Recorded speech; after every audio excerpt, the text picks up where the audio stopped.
Halo teman-teman Suara Juventini, balik lagi sama gue Jeki. Di episode kali ini adalah tentang diskusi bersama para Juventini. Terima kasih bagi yang sudah mengklik di video ini dan tetap menjadi audiensnya Suara Juventini. Kali ini ya selalu ya konsepnya Suara Juventini adalah selalu ngobrol sama Juventini dimanapun mereka berada. Dan kali ini kita lagi sama Pirlo KW 100.000 nih. Bukan KW 1 nih, KW 100.000 nih. Menjenggotnya dong, bewoknya doang. Ayo kita kenalan dulu nih, siapa nih? Dengan siapa kali ini diskusi?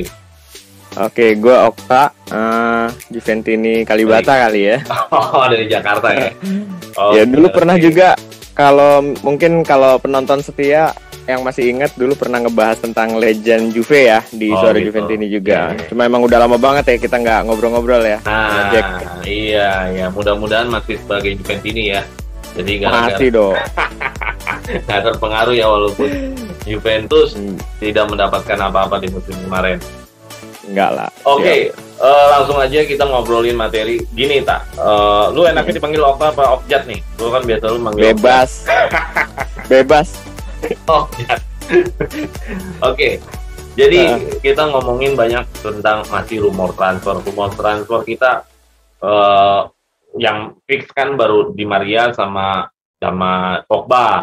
Nah, kali ini kita kedatangan lagi satu talenta muda, satu posisi fullback, yaitu yang bernama Andrea Cambiaso. Jujur gue pertama kali dengar Andrea Cambiaso, gue pikir ini orang dari Argentina karena sama. Gue pikir anaknya Cambiaso Inter. Nah, ya pokoknya dari Argentina lah. Karena ketahuan ya generasinya. Cambiaso itu biasanya identik dengan Argentina. Taunya Italia. Iya. Taunya Italia. Ini masih sangat muda. Ya nggak muda sekali sih, 22 tahun. Terus juga bermain di Genoa. Terus nilainya itu sekitar 5 juta euro plus nanti bersama Dragusin. Kemungkinan dia ada kemungkinan dia mau dipinjamkan lagi, tapi ada kemungkinan juga dia bermain bersama Juventus. Semuanya itu nanti tergantung bagaimana Juventus di pramusim, tergantung fullback yang lain apakah posisinya ada yang kosong atau enggak. Tapi gue prinsipnya Andrea Cambiaso ini baru dengar. Kalau lu melihat pertama kali ada nama Andrea Cambiaso, apa yang lu lihat dan apa yang lu lo perhatiin dari Andrea Cambiaso ini? Apa lo udah sempet nyari datanya dulu atau lo udah nonton YouTube-nya apa gimana? Kalau secara umum secara detail emang belum pernah ya, apalagi klubnya juga dari Genoa ya. Cuman secara umum gue lihat dari usia. Nih gue ngelihatnya kalau apa yang rencana mau masuk tuh gue kalau di Juve ya di tim gitu, gue selalu bandingin sama siapa yang mau keluar atau siapa yang menggantikan gitu. Okay. Di sini gue coba compare sama siapa Pellegrini ya. Iya. Mungkin nggak bisa dibandingin, tapi gue coba perbandingan itu biar kita lebih bisa ngelihat siapa sih Cambiaso itu. Kalau dilihat dari usia emang nggak beda jauh, cuma selisih setahun. Terus kalau gue ngelihat beberapa kayak cuplikannya atau gue lihat formasi di Genoa juga. Kelebihan dari Cambiaso ini bisa kanan ya. Ternyata di posisi kanan juga dia bisa main nih. Nah, ini sangat kalau gue ngelihatnya sangat multi posisi banget ya. Seperti yang kita tahu kalau versatile lah ya istilah itu. Yang kayak kita tahu juga kalau Allegri itu kan biasa ngerubah posisi terus. Nah, ini emang pas banget sih kalau misalnya Cambiaso jadi masuk gitu. Dibanding dengan Pellegrini, walaupun secara skill kalau gue sih ngelihatnya 11-12 ya, namanya pemain muda, energik, ya mirip lah antara Pellegrini sama Cambiaso gitu. Itu aja sih paling yang secara umum gue bisa ulas ya dari Cambiaso gitu. Kalau menurut lo ini kejutan ataukah hanya sekedar ini buat stok pemain aja yang jadi apakah ini kejutan? Kedua, apakah ini spekulasi dalam arti gini. Tar dulu. Ini pertanyaannya ada 3, gue berondong. Pertama, apakah ini kejutan? Kedua, apakah ini spekulasi? Kadang Juventus itu nggak Juventus sih, semua tim-tim besar ada aja rekrutan yang namanya spekulasi. Kecuali Madrid maunya belinya pemain yang udah jadi. Oke. Spekulasi itu maksudnya adalah begini. itu pemain masih muda, atau pemain masih main di mediocre, atau pemain yang dari antah berantah, dibeli sama Juventus, harapannya dia bagus. Kalau nggak bagus, ya gue pinjemin. Kalau di sana mainnya setengah-setengah, gue jual. Nah, itu kan namanya spekulasi ya. Antara bisa nggak, bisa iya, kan spekulasi gitu. Iya. Nah, itu yang pertanyaan kedua.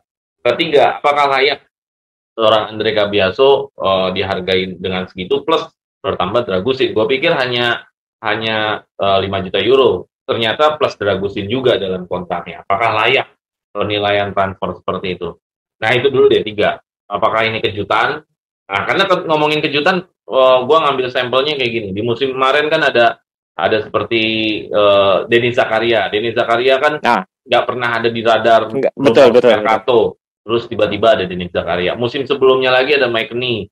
Nggak tahu orang siapa itu Mike Knee. Nggak tahu siapa, betul. Tiba-tiba ada ini. Nah, lu selama mengikuti Juventus melihatnya ini kejutan atau bukan?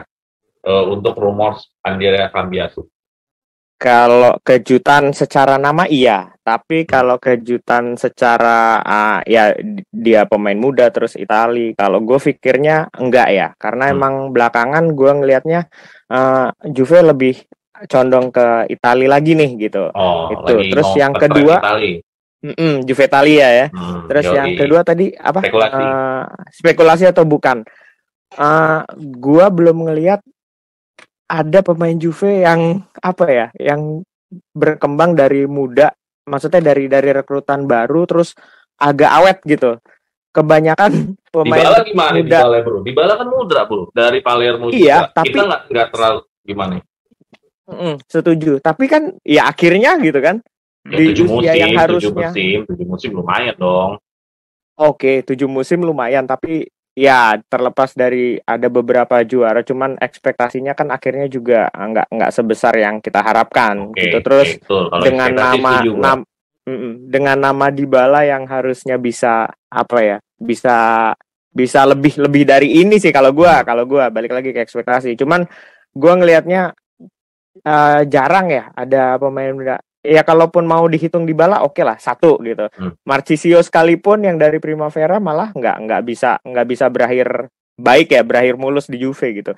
Nah, gue masih nganggap kalaupun Juve ngerekrut pemain baru itu lebih sekedar spekulasi sambil lihat nanti gitu bahasanya. Kalau misalnya dirasa masih untung ya udah dijual, kalau misalnya dirasa masih bisa dipakai sebagai backup ya udah kita pakai gitu aja sih, nggak yang serta-merta wah ini bakal jadi wonderkidnya Juve gitu. Kayaknya Juve masih belum orientasinya belum ke sana ya. Kalau sama Locatelli apa hitungannya? Kalau we'll see. Maksud gue gini, kita masih belum bisa ngambil kesimpulan karena baru beberapa musim ya. Chiesa dan Locatelli adalah pemain bagus dan pemain istimewa. Kenapa? Harganya lumayan tinggi. Itu yang pertama tolak ukur gue. Jadi itu bukan spekulasi, memang pemain bagus. Oh, memang diincar. Oke, it's okay. Ya kita lihat ya, karena gue kalau menurut gue yang dibilang nggak spekulasi itu ya setelah 4 tahun nanti. Kalau misalnya lebih dari 4 tahun, ya? Menurut gue ya, menurut gue iya. Artinya kalau misalnya cuman lo istilahnya cuman setahun 2 tahun nggak, kalau menurut gue nggak terlalu ngefek ya, kecuali ekspektasi juaranya dapat gitu, misalnya entah untuk champion gitu, misalnya kita datengin Ronaldo setahun 2 tahun untuk champion, nah itu oke. Tapi kalau pemain muda terus masih dilihat setahun 2 tahun, kita lihat aja. Apalagi Chiesa belakangan juga kan cedera ya. Nah itu gue khawatirnya Chiesa ini oke digadang-gadang, tapi kenyataannya nanti kita lihat aja gitu. Oke, jadi lu menganggap pemain jadi adalah yang nanti di hasil akhir ya, bukan di awal dia datang memang udah punya nama atau memang sudah jadi pemain mahal seperti kayak Vlahovic. Vlahovic tuh masih muda, bro. Memang boros aja, gampang titik. ya itu masih 21 tahun. Gitu. Nah, oke, berarti menurut lo umumnya yang datang adalah spekulasi buat lo ya? Umumnya, apalagi pemain muda ya. Jadi spekulasi nanti apakah nanti bisa jadi atau enggak di hasil akhir, kalau lo ngeliatnya gitu ya? Iya. Oke, berarti kalau gini kategori Andre Cambiaso adalah buat lo adalah spekulasi. Ketiga adalah maharnya gimana, Bu? Dragusin ya? Mahar lo, gue artinya gini. Gue nggak setuju kalau harus tukar sama Dragusin. Kenapa ya? Dragusin gue rasa mendingan di loan lagi biar naik lagi harganya. mungkin lebih tinggi dijualnya atau mungkin bisa ke Juve suatu saat nanti. Di luar aja nggak masalah dipinjemin. Gua kayaknya agak kurang setuju untuk skema transfernya Andre Cambiaso. Gue setujunya ya udah cash aja, bayar murah di bawah 10 juta, 8 juta kayak 7 juta euro. Itu ngeliatnya gimana? Iya, setuju sih. Ya kalau untuk pemain muda terus yang main di level klub yang nggak terlalu besar, terus walaupun skillnya begitu, emang nilai itu lumayan besar. Apalagi yang benar kata lo bilang Dragusin ya. Walaupun kita belum banyak ngelihat ya Dragusin main kayak apa gitu. Takutnya juga nanti apa namanya, kita udah tahan, maksudnya Juve udah tahan, ternyata Dragusin nggak prospek juga gitu. Tapi emang sayang sih. Sementara apa namanya, stok CB ya, terutama stok CB juga kan makin tipis nih Juve gitu. Iya, Terlepas nanti ya, masih rumor semua lah. Ya artinya masih ya, kalau gue sih ngelihat di posisi CB ini yang apa ya, yang bakal rawan ya di musim depan nih kalau nggak segera di Mercato dikelarin nih. Untuk Dragusin juga itu tadi, terlepas nanti mau entah yang kayak lo bilang mau disewa, mau jadi backup sekalipun, gue pikir sih Dragusin lebih baik bertahan. Jangan sampai kasusnya sama kayak Demiral ya. Itu sayang banget sih menurut gue. Itu salah satu kesalahan apa Juve di Mercato sih untuk musim sebelumnya ya gitu. Oke. Nah, terus juga Andre Cambiaso ini berarti kan kita ngomongin slot yang bakal kuat. Lu lebih condongnya ini bakalan dipakai sama Allegri di squad musim depan atau tidak dipinjemin, dimatengin lagi, atau lihat nanti setelah pramusim. Apa yang lu lihat dari feeling lu ya? Ini kan memang belum terlihat karena memang belum pramusim juga. Berarti kan kita pakai feeling aja ya. Siap. Ya perkiraan lah ya. Ya, karena kan kita belum lihat dia game bersama Juventus. Kalau dia udah main di pramusim kan mungkin Allegri bisa menilai kan. Bisa menilai apakah ini layak menjadi squad dia musim depan atau enggak gitu. Oke. Kalau skemanya misalnya Cambiaso masuk, berarti kan kemungkinan besar ada empat fullback nih. Danilo, Desiglio, Sandro, sama Pellegrini. Kalau ada Cambiaso jadi 5 dong. Kayaknya untuk slotnya terlalu banyak. Pasti ada yang ngalah satu nih. Kabur satu ya. Kalau dari keseimbangan tim itu udah cukup sih ya. Taruhlah kita cabut satu gitu misalnya kan, jadi ada 4 gitu. Mau siapapun ya, entah Pellegrini mungkin yang paling ini ya, yang paling berpeluang keluar ya, karena Desiglio perpanjang. Gue memang Pellegrini. Terus Danilo juga udah settle kayaknya, bagus, andalan. Terus Alexandro juga nggak bakal keluar, jadi mungkin emang Pellegrini. Nah, kalau menurut gue ngelihat dari jumlah dulu nih, kalau dari jumlah kayaknya emang mau nggak mau Allegri harus jadiin si Cambiaso ini backup ya. Itu satu. Terus yang kedua, ya riskan aja sih kalau misalnya emang akhirnya dipinjemin lagi, sementara stok yang buat tim utamanya juga kurang. Gue lebih condong ke komposisi tim aja sih. Jadi emang harus dimainin. Mau pramusim nanti hasilnya bagaimana ya, mungkin jatuhnya lebih ke mau nambah lagi atau enggak gitu aja. Bukan untuk menjadikan memutuskan si Cambiaso ini di loan atau dipakai. Gitu sih. Gue melihat Andre Cambiaso ini dengan harga segitu, berarti pemain ini bisa dibilang adalah pemain yang lagi meniti karir, karena harganya aja harga masih di bawah karir kan. Terus juga kedua ada sisi spekulasi dari Juventus. Ketiga, gue mungkin akan melihatnya di pramusim. Apakah lebih baik dari fullback yang ada? Karena kan prinsipnya rumor Mercato itu adalah menambah kekuatan tim. Iya dong. Setuju. Iya dong. Dan lu mau transfer pemain bukan untuk menambah kekuatan. Iya. Terutama untuk ngisi kekosongan. Iya. Logikanya gitu. Iya, ini bukan masalah kekosongan, menambah kekuatan dong yang lebih jelas. Kalau cuma hanya menambah kekosongan, kekuatan yang nggak bertambah, sama dong kita kayak musim kemarin. Iya. ada prioritas lah ya. Iya, menambah kekuatan. Contoh dari sisi fullback, kekurangan kemarin adalah kurangnya crossing. Berarti kan cari pemain yang kuat crossing. Yang skillnya bagus di crossing. Atau kemarin kekurangan pemain yang mobilitas. Berarti kan cari pemain yang mobilitas. Benar nggak? Kreatif. Itu kan istilahnya menambal dan menambah. Benar nggak? Menambah kekurangan, menambah kekuatan kan gitu. Tingkatnya apa yang lo lihat dari kekurangan fullback yang ada di Juventus musim kemarin yang lo lihat dari sisi apa? eh apa ya? Kreatif lumayan, kecepatan mungkin lebih ke apa ya? Mobilitas Ke seluruh kayak mobilitas. antara lu majunya bagus tapi mundurnya nggak bagus, Nah, atau itu mundurnya jadi bagus lebih atau ke transisi ya, ya. transisi. Jadi ketika transisi, emang kelemahannya di transisi. Jadi ketika oke nyerang nih si Pellegrini atau Sandro sekalipun kalau kita ngomongin bek kiri itu oke, termasuk yang kanan juga gitu kan. Oke, tapi begitu transisi balik bertahan ya kebanyakan keteterannya sih di situ. Hmm. Jadi memang harus cari pemain yang stamina oke. Kalau kecepatan udah pasti ya gitu. Yang kayak lo bilang tadi juga mobilitas. Oke, ya. Berarti itu ya yang kalau lo lihat salah satu PR di dunia fullback. Nanti kita akan lihat sejauh mana rumor mercato dari Andrea Cambiaso. Yang pasti ini mungkin tunggu peresmiannya dulu. Karena kalau untuk Di Maria sama Pogba mah udah tinggal tes aja. Ini tinggal Hiruigo-nya Fabrizio Romano aja Cambiaso. Baru nanti kita akan lihat prediksi kita yang kita omongin ini akan seperti apa. Oke, ada lo tambahin lagi tentang Andrea Cambiaso? Itu aja sih paling. Itu aja ya. Oke. Kita lanjut lagi ke materi selanjutnya. Materi selanjutnya adalah gue menarik tentang pidato-pidato dari salah satu wawancaranya CEO Arif Fabene yang tampangnya kalau kata Juventini mafia bener nih, kayaknya mau makan orang bener. Mau makan. Kayaknya kalau nolak dia, abis nolak besok-besoknya kayaknya lu udah lewat gitu. udah nggak ada namanya. Iya, kayak istilahnya itu tampangnya menggambarkan kayak gitu. Dan dari tampang menggambarkan kayak gitu, ternyata pidatonya juga setegas itu. Salah satu kutipan pidatonya yang gua singkat aja ya. Intinya dia menegaskan bahwa selama ini kan yang sering ngomongin ada pemain yang lebih besar dari klub, itu kan kebanyakan dari para fans ya, benar nggak?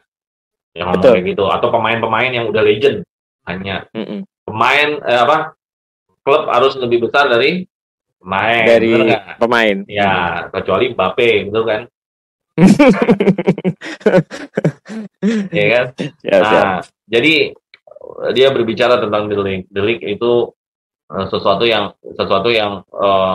istilahnya si Arif Fabene bilang ya kalau si pemainnya mau cabut aja gitu loh, mau cabut aja. Terus kayak bicara tentang Dybala waktu itu masalahnya Dybala buying time, maksudnya mengulur waktu. Kita akhirnya kepikiran sama Vlahovic. Terus juga nggak ada kompromi. Terus juga apalagi nih, ya banyak hal-hal di sini dari pidato ini menggambarkan Arif Fabene ini orangnya nggak banyak alasan, maksudnya nggak babi bu gitu kan. Ya nggak banyak cincong lah. Ya nggak banyak cincong. Takdes. Nah, ini bagus nggak buat Juventus, buat lo salah satu manajemen atau leader yang ada di Juventus seperti ini? Itu yang pertama. Yang kedua, apakah dengan cara seperti ini akhirnya kita bisa keep seorang bintang lebih lama? Karena nanti kan hubungannya adalah tentang bagaimana seorang bintang itu kalau dia udah bagus mainnya, dia pengen minta naik gaji, atau dia pengen minta, ya pasti rata-rata minta naik gaji ya. Buat gue, naik gaji dalam bermain bola, terutama di Juventus, itu hal yang lumrah dan memang ada. Seperti kayak Sandro dulu naik gaji loh, dan salah loh. Sandro kan, ini gue kasih info aja, Sandro tuh dia kontraknya udah 5 tahun di Juventus. Per 2 musim pertama gajinya 2,5 juta. Musim yang selanjutnya sampai sekarang 5 juta. Berarti naiknya 100%. 2 kali lipat. Ya, Dybala juga sama. Dybala juga 7 musim, 5 musim pertama kontrak pertamanya, musim kedua yang 2020 sampai 2022 itu kontrak keduanya itu naik gaji juga. Jadi pemain bintang banyak yang minta naik gaji kalau dia ngerasa punya kemampuan. Nah, gue melihatnya gini. Kalau Arif Beni mainnya satu tegas-tegasan gini, akan sulit kayaknya nanti bakal pemain yang banyak bertahan di Juventus, kecuali pemainnya memang ya aja sih. Gitu nggak sih cara ngelihatnya, ataukah lu lihatnya gimana? Kalau balik lagi ya, sepak bola apa maksudnya bisnis sekarang, industri sepak bola sekarang itu emang apa secara umum dan intinya itu ya sebenarnya kayak yang Arif Fabene lakuin sih sebenarnya. Itu kalau menurut gue tinggal style aja sih, Jack. Jadi apa style manajemen kayak apa sih? Apa yang tanda kutip seolah ngekip atau apa? Tapi ujung-ujungnya balik lagi ke bisnis, ke budget. Iya, maksudnya balik lagi apa yang didapat dengan ibaratnya lu ngeluarin duit kayak tadi misalnya Cambiaso 5 juta terus dalam sekian musim lu balik berapa, ujung-ujungnya kan gitu sih sebenarnya gitu. Jadi emang udah nggak, kalau menurut gue pribadi udah nggak bakal ada lagi tuh istilahnya yang bakal pemain bisa panjang terus pensiun di Juventus akan sulit ya. Sulit, apalagi yang ya kayak kita tahu lah beberapa tim juga termasuk Juve, gue yakin juga setelah pandemi tuh ya lumayan drop ya, artinya dalam dia harus nutup nih 2 tahun ini, dia nutup yang sekarang ini nih gitu. Makanya efeknya adalah beberapa pemain ya kelas 2 gitu lah bahasanya. Ya sorry to say, gue harus realitanya seperti itu gitu. Bahkan sampai ada nama Kosnik lah, ada nama yang kayak tadi kan lo bilang ini kejutan Cambiaso lah gitu, yang kita sebelumnya belum pernah dengar, karena emang di sisi lain manajemen juga pengen irit gitu, dan untuk menutup drop dari pandemi kemarin. Terus lagi apa yang tadi gue jelasin juga bahwa industri sepak bola udah berubah gitu. Gitu sih. Oke. Ya, jadi ini balik lagi memang intinya adalah kepentingan ya, intinya adalah sebuah bisnis ya. Dan style aja sih Mas Arriva Bene tuh ya stylenya aja. Jadi maksudnya ya dia begitu, emang jadi akhirnya tidak ramah terhadap buat fans itu nggak bisa ngerangkul fans lah bahasanya, tapi ya realitanya seperti itu sih gitu. Karena kan gini, gue melihat kasusnya kayak Totti di Roma. Ya ngomong Roma tuh istilahnya ya udah pokoknya sampai lo pensiun nggak ada masalah, lo perpanjang terus kontraknya, perpanjang terus sampai benar-benar mau pensiun. Nah, gue melihatnya sangat sulit pemain Juventus sulit pensiun di Juventus. Ya ketika mereka ingin main sampai usia 38, soal itu susah main di Juventus seperti itu. Betul. Dia akan diputus kontraknya. Dia nggak akan lihat lu dulu siapa gitu. Dan untuk case Totti ya, kalau menurut gue Totti pensiun tahun berapa? Ya 2-3. Oke lah. Kita emang bukan romanisti ya. Jadi wajar nggak bisa jawab itu. Cuma maksud gue pengen jelasin gini. Ketika Totti itu masih era yang transisi, bahwa legend tuh masih oke di suatu klub gitu kan. Setelah itu sudah lewat semua. Messi lo lihat sendiri kan. Yang punya duit banyak sekalipun ya lewat aja gitu kan. Kalau emang udah nggak kepake atau ada masalah ya silakan aja gitu. Gitu sih gue ngelihatnya. Benar. Jadi memang udah sulit ya untuk bisa seseorang pemain yang udah cinta klubnya, tapi klubnya yang nggak mau perpanjang. Sulit bro. Apalagi jadi, ngomongin duit kan. Di case Juventus nih banyak banget. Pemain masih mau bertahan. Ya siapa lagi kalau bukan legenda besar kayak Del Piero. Pemainnya masih mau main. Ya, cuman kan masalahnya kontraknya nggak ada. Iya. Ada Marchisio. Ada kemarin Chiellini gitu. Jadi betul. Ya, gua nggak expect lagi orang akan bisa pensiun di Juventus. Melihat gaya manajemen kayak gini sekarang. Oke, itu tadi mengenai salah satu Arriva Bene ya. Kalau untuk isi pidatonya tentang The Leg udah banyak di video sebelumnya. Kalau tentang Dybala juga udah banyak yang gue ceritain. Mungkin sekarang kita maju aja. Gue cuma pengen meng-highlight nih gaya manajemen gini nih, karena kan kita bisa melihat gayanya kalau ada tampil, betul nggak? betul. Dia tampil kan hanya dalam pidato lah ya, paling sering gitu loh, wawancara maksudnya. Oke. Nah ini Mercato yang rumors yang hangat banget, ini adalah tentang Zaniolo. Ini kita bicara slide berikutnya lagi, maksudnya materi lagi, adalah tentang Zaniolo. Memang nggak sedekat Cambiaso yang akan benar-benar masuk ke Juve. Tapi Zaniolo ini yang muter kasetnya banyak nih.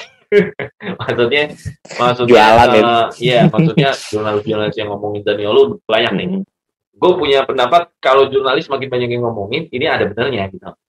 Ya kan nggak mungkin sebuah berita bohong rame-rame beritain. Ya.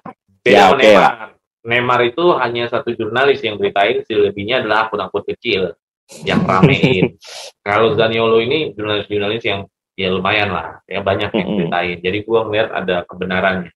Lu lihat, feeling lu gimana Zaniolo? Benar-benar bisa merapat ataukah hanya sekedar rumors? Yang kedua, pendapat lu tentang Zaniolo terhadap tim Juventus apa? Maksudnya bagus kan, sesuai sesuai dengan kebutuhan Juventus ke depan kan, maksudnya secara teknis gimana nanti Zaniolo di Juventus, itu yang pertama.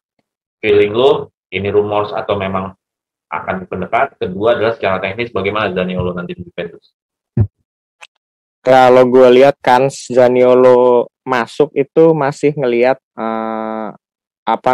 masih lihat pemain lain yang masuk. Artinya gini, tetap ngelihat budget satu, karena lumayan mahal ya Zaniolo. Ya 50 berapa juta.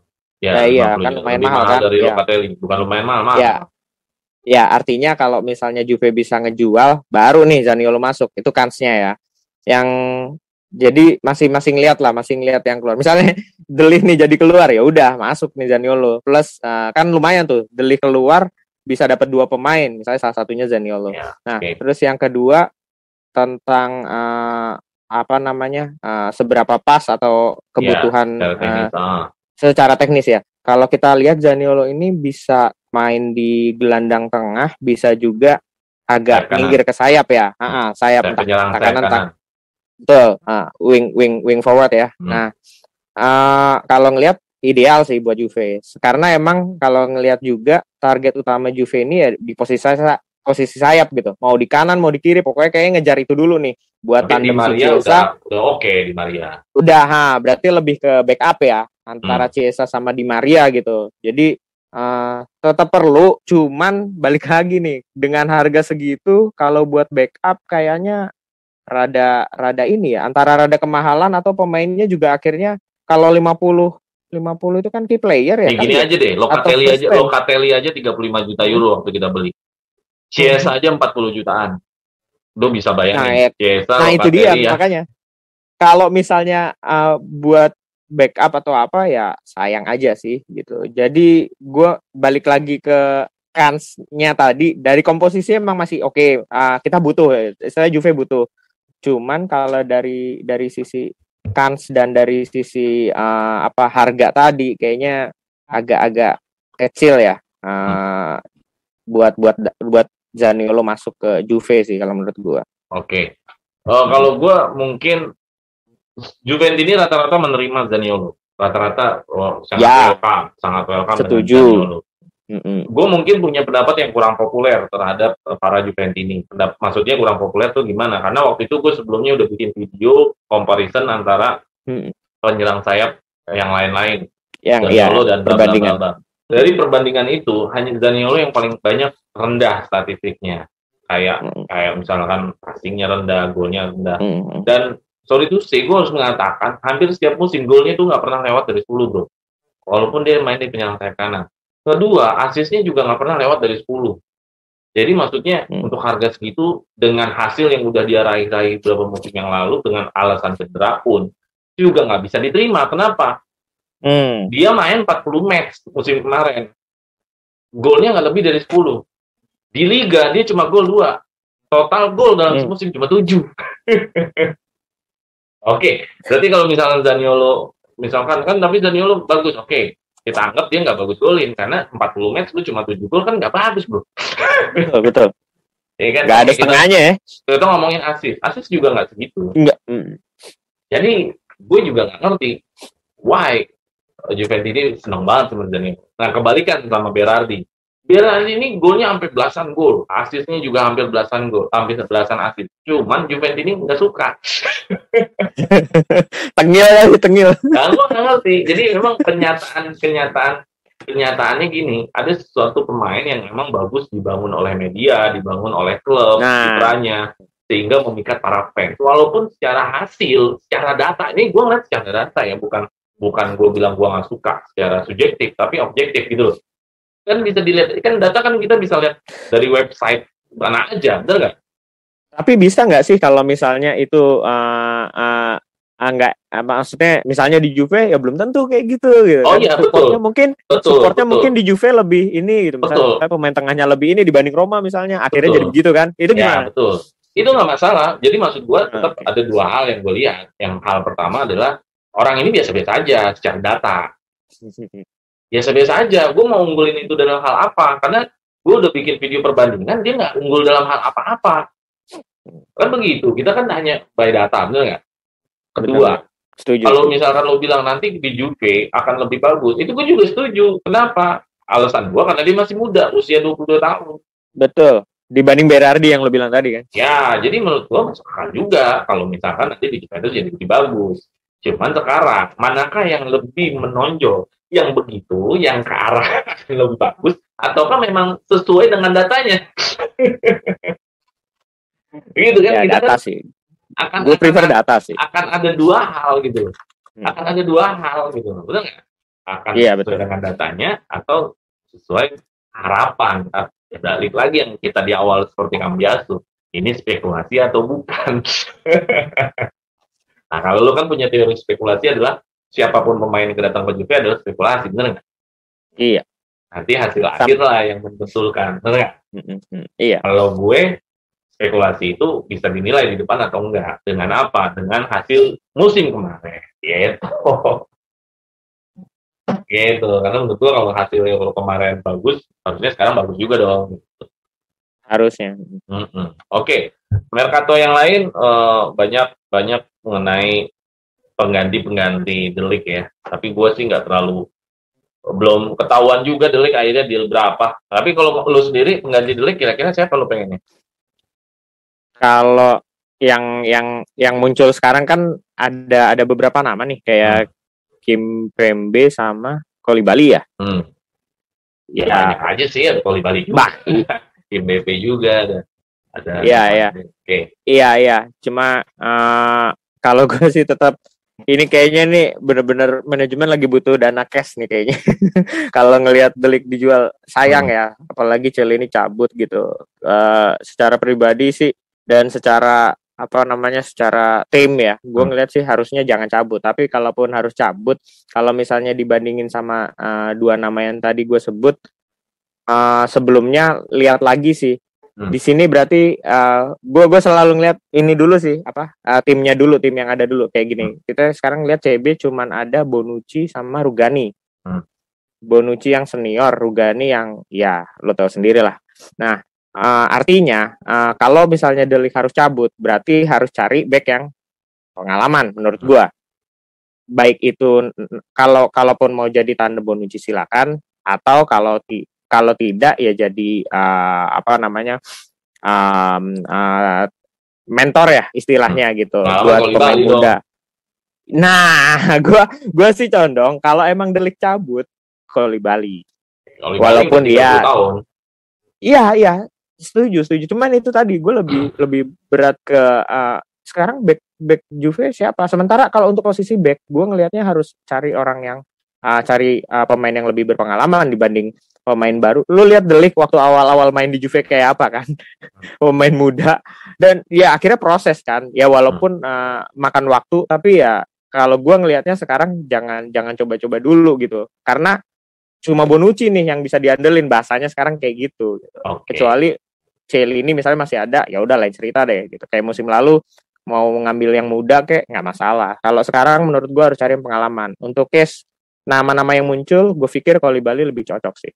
Oke. Kalau gue sih tetap balik ke data ya, bahwa status De Ligt status De Ligt pertama kali datang adalah back termuda terbaik dunia dengan penghargaan Golden Boy Award, ya kan? Penggantinya harus the best juga. Menurut gue yang the best hari ini untuk Serie A, MVP-nya adalah Bremer dari Torino. Dia kan back terbaik Serie A musim lalu. Tapi nggak muncul ya namanya ya? Iya, karena dia muncul, tapi dia lebih dekat ke Merda, ke Inter. Ya, tapi bisa ditikung sih. Ya, karena memang dari awal udah sama Merda ininya, kesananya gitu. Ya gue gitu, the best harus terganti sama yang the best. Iya. Gila loh, itu the best Golden Boy Award kita itu kayak Messi dulu. Messi kan dapat penghargaan kayak Fabregas, kayak ya banyak lah. Iya. Kayak Pogba juga. Iya. Oke, kita lanjut ke slide berikutnya lagi. Oke, tadi kita udah banyak ngobrol tentang Mercato. Kita ngobrolin lagi ke info terbaru lagi tentang Juventus. Yang paling terbaru adalah nomor punggung. Ini nomor punggung juga bukan hal yang bagus, maksudnya hal yang penting nggak penting nih, tapi penting juga karena nomor punggung itu menjadi ikonik gitu kan. Nomor 7 kan identik dengan CR. Mau di mana aja kan Betul. CR maunya nomor 7, bener nggak? 7. Kalau nggak Sampai yang ikonik, lain dikalahin kan, iya sampai yang lain kalau diturunin kan kalau nomornya. kalau nggak ikonik nggak mungkin dong dia mau, bisa aja harusnya pakai nomor lain kan gitu. Jadi mungkin bisa jadi ikonik, bisa jadi kayak ritualnya setiap pemain kalau pakai nomor itu jadi penting. Perubahan nomor terjadi di Juventus nih, baru 2 pemain dari Chiesa dari 22 ke nomor 7. 7. Vlahovic dari nomor tadi berapa? Vlahovic 7 ke 9. 7 ke 9. Kalau Chiesa gue kejutan ya, kok dia milih 7 ya? Gue pikir Chiesa ini bakal nomor 11 gitu. Duan Kadrodanya yang ini agak-agak kaget juga. Wih, nomor 7 ya? Kalau Vlahovic wajar lah nomor 9. Gimana lu ngeliat pergantian nomor baru dan nomor 10 kira-kira siapa? Terus atau mungkin lo ada punya pendapat lain tentang nomor ini di pemain-pemain bola? Iya. Jadi kalau bahas nomor punggung ini memang faktor non teknis yang menarik dibahas ya. Iya, iya. Karena namanya nomor punggung itu kalau gue ngelihatnya ada 2 hal ya. Yang pertama dari sisi pemain, yang kedua dari sisi klub. Kalau dari sisi pemain yang kayak lo bilang tadi gitu. Jadi lebih ke kepercayaan diri sama motivasi aja sih. Terlepas sisi negatifnya bakalan jadi beban pemain itu sendiri gitu ya. Karena ngerasa pernah pakai nomor yang sama dengan sebelumnya atau apa namanya yang sebelumnya juga lebih besar namanya dibanding dia sendiri. Terus kalau dari sisi klub sama seperti yang lo bilang tadi ya Ju, yang pertama icon klub gitu. Dan biasanya icon klub itu ya nomor-nomor keramat yang kayak lo bilang tadi ada 7, 9, 10 dan seterusnya. Jarang ada 22 misalnya, 14 gitu kan. Nah, itu jarang lah. Jadi emang fungsi dari nomor punggung ini juga icon klub. Yang kedua dari sisi klub ini nomor punggung juga sebagai bisnis. Artinya ya tadi penjualan jersey bakalan makin meningkat dengan pergantian nomor itu atau dengan persepsi fans yang kebanyakan senang dengan nomor-nomor keramat itu tadi ya. Benar. 7, Kalau 8, kemarin 9 lu dan udah seterusnya. beli di Maria 22, nah lu kok di Maria? Chiesa 22. Chiesa. Mau di Maria sih. Ngebet banget dia Maria nih mau masuk. Udah otomatis kan lu 7 beli lagi, benar nggak? Ya, beli lagi betul. Dan yang tadinya nggak beli Chiesa karena nomornya menurut dia jelek, akhirnya wah nomor 7 nih keren juga nih kayak akhirnya beli gitu. Itu sih yang gue lihat gitu. Terus apa tadi nomor 10 ya? Nah, nomor 10 gue ada catatan sedikit nih nomor 10. Nah, ya walaupun sudah hampir pasti, tapi gue masih anggap ini berandai-andai ya. Dan memang Pogba itu gelandang komplit ya. Kalau ngomong nomor 10 buat dia dijadiin nomornya dia, ya musim sebelumnya dia cabut juga pakai nomor 10, jadi sebenarnya pas-pas aja. Cuma menurut gua nih nomor 10 itu emang udah nggak jadi nomor yang gimana-gimana ya, apalagi di Juve gitu. Udah nggak keramat ya. Betul, apalagi di Juve ya kalau yang gue lihat gitu. Jadi emang sayang banget sih gitu. Menurut gue beberapa harusnya memang nomor ini jadi icon klub tadi seperti fungsinya.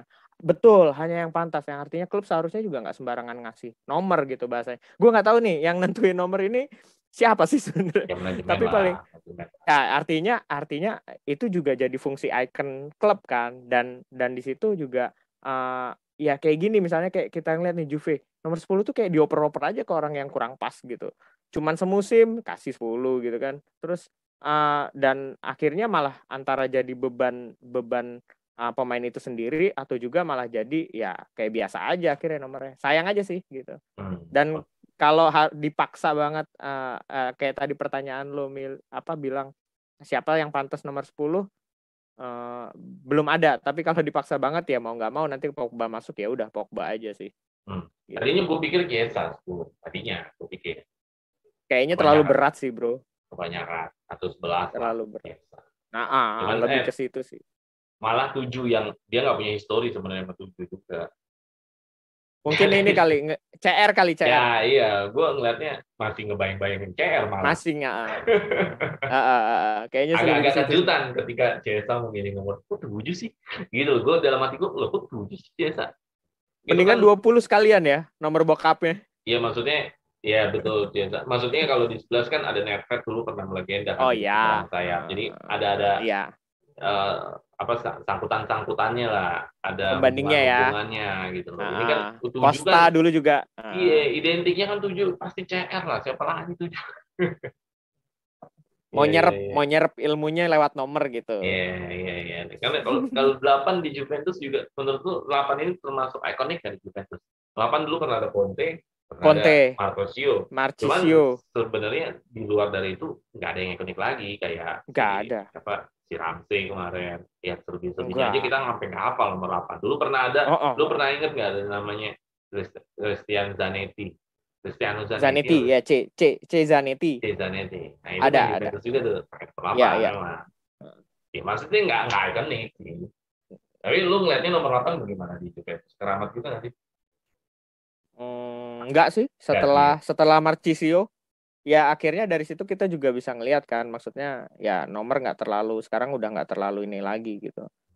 Nggak terlalu dianggap keramat atau dianggap Mm-mm. eh, pertama kebesaran klub ya, tapi lebih Iya, kepada ya ini buat menjual lagi lo yang bilang tadi ya di awal-awal ya. iya. Buat Walaupun gue menyayangkan ya, gue secara pribadi menyayangkan. Harusnya nomor tetap jadi ikon sih. tetap jadi icon ya. Mm-mm. Ya, ya, ya. Oke, nanti kita tunggu. Yang menarik adalah di Maria. Di Maria kan setahu gue nomornya 11 di PSG. Ini kalau sampai Juan Cuadrado disuruh geser, nggak sopan juga Juan Dua-dua Cuadrado. kali kegeser loh. Iya, nggak sopan Waktu juga. CR masuk kegeser. Apalagi di Maria kan hari ini udah baru cuma musim doang nanti. Masa ngegeser orang yang nanti masih musim? Dia pernah Kasihan juga. dua-dua nggak sih, Jack? Siapa? Pernah Dua-dua di di Madrid. Maria. Ah, Maksudnya kalau di terakhir di mana? Di PSG-nya. Dia kan PSG. 7 musim lama di PSG 11. Oh, ya kayaknya Jadi condong ke sana gitu ya. iya, jadi ini karirnya di Maria paling lama main di klub Eropa ya hanya PSG. Hmm. Padahal dia dapat prestasi UCL itu ada di Real Madrid. Madrid. Tapi di Madrid itu cuma 3 musim atau 4 musim gitu. Paling lama di PSG. Di MU cuma 1 musim. Di Juve kontraknya cuma 1 musim. Aneh juga ya sebenarnya kontrak 1 musim. Makanya apa yang di ini gitu, apa yang mau didapat, dibilang mau prestasi UCL juga gue nggak, masih belum yakin sih, Nggak, sorry gua tuh. gua ngeliatnya nggak gitu. Gua ngeliatnya hanyalah untuk menunggu Chiesa. Chiesa ini cadangan dulu sampai dia benar-benar sembuh. Oh, oke, oke. Backup CSA ya, Ya, lebih ke situ ya. jadi selama Chiesa masih belum oke dalam arti kata secara fisik, ya pakai di Maria Bener-bener dulu. bener. Setuju, setuju. Itu. Hmm. Gua ngeliatnya itu doang. Hmm. Tapi nanti pun kalau Chiesa udah oke secara fisik, belum tentu oke secara permainan dan mental kan. Hmm. Jadi perjalanan Chiesa itu masih panjang. Dia udah oke nih main secara fisik nih. Maksudnya kalau main udah nggak ngilu. Cuman kan kalau main bola kan butuh mental, butuh feeling lagi. Bener nggak sih? Kan kita kalau lagi main bola gitu kan. Kecocokan sama strategi juga. Iya, jadi gue ngeliatnya masih lihatnya bukan untuk prestasi, tapi untuk kedalaman squad. Kedalaman squad di sini karena Chiesa masih belum sembuh gitu loh. Karena Setuju, menurut gue setuju. ngontrak satu pemain terus bisa mengubah segalanya dalam satu musim, itu Enggak. terlalu cerita Cinderella lah ya. Kapan sih itu? Sembuhnya Agustus? September? Sembuh main September, sembuh main. Oh, Cuman kan itu sembuh oke. fisik ya. Juventini itu Oh. ngerasa kalau sembuh ya sembuh semuanya. Padahal kan ini manusia ya. Benar. Sembuh fisik kan belum tentu sembuh mental. Mental bertanding, feeling bertanding. Feeling sih. Ya kayak Dybala Ah, aja kan setelah cedera udah habis.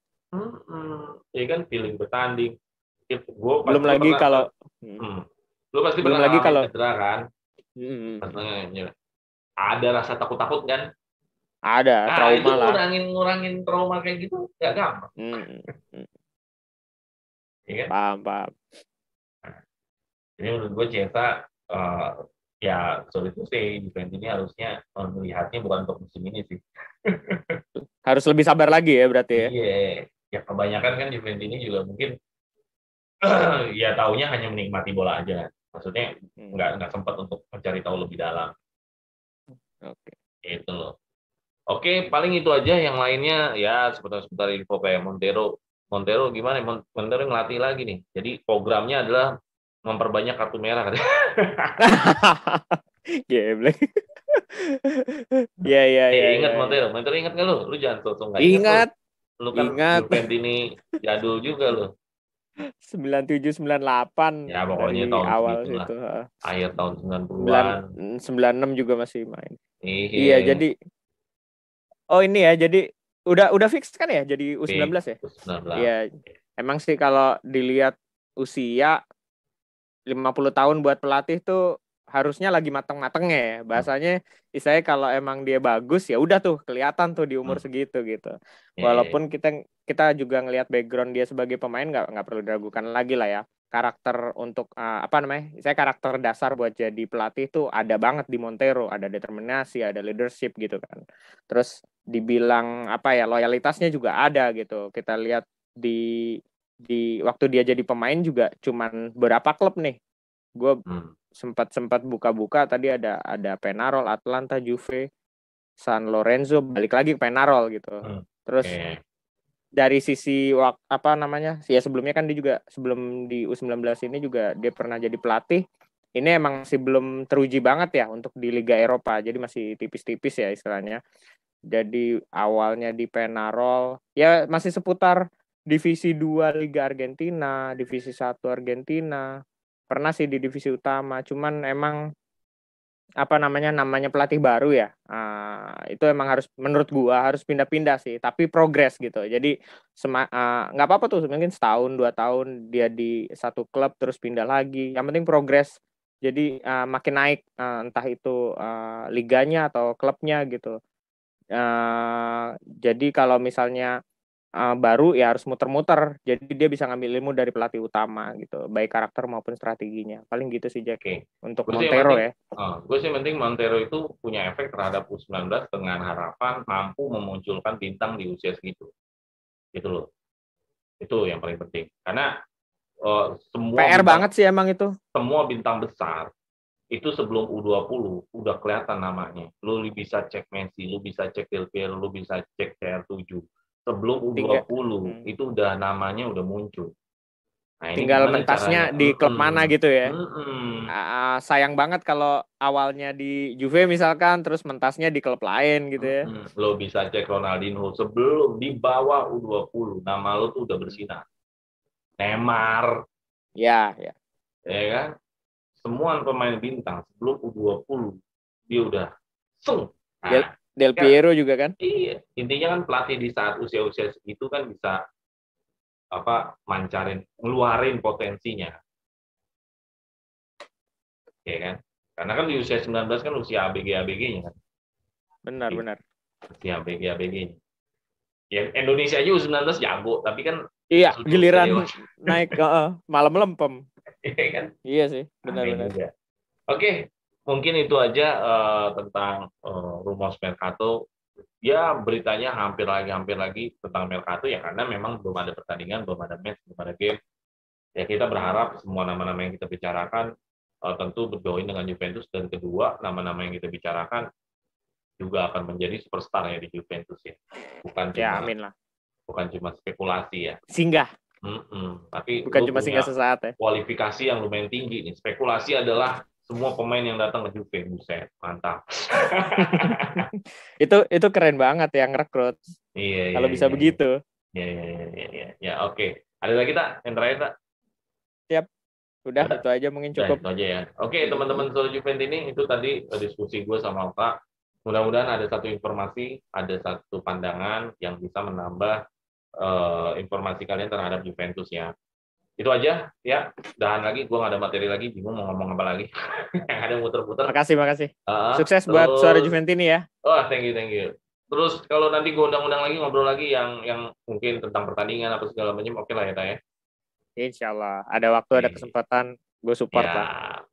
Oke, gitu aja teman-teman Suara Juventus ini. Jangan lupa share, like, and subscribe di Suara Juventus ini. Fino alla fine. Forza Juve. Oke.